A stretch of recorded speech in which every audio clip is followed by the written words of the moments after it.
Nawala yung lubak.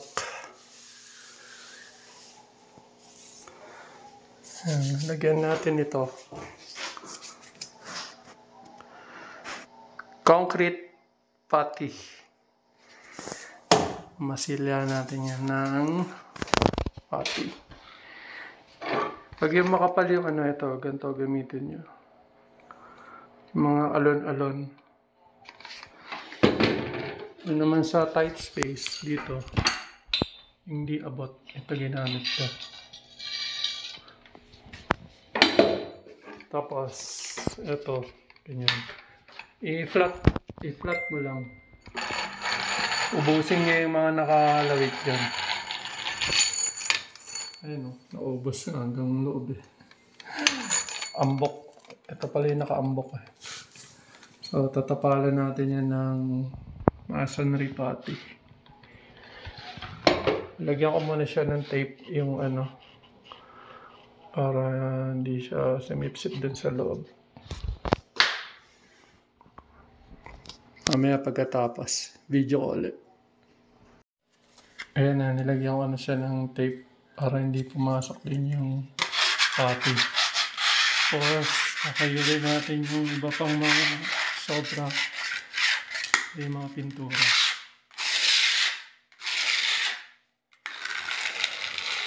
Kayulin natin tanggal.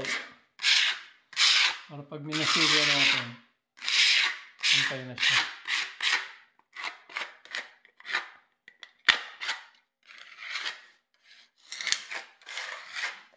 Pangit kasi. Ito pa pala sa ilalim. Ayan. Parang mga ambok-ambok. Ito.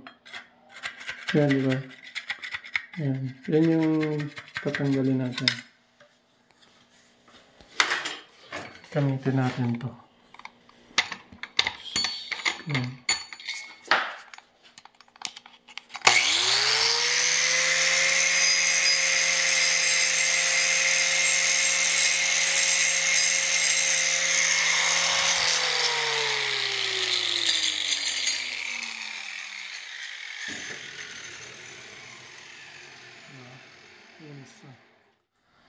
Sana siya ng mga ambok. Masilya na lang yan. Ito na yung first coat. Ang masonry putty. Ayan. Patayin lang natin yan.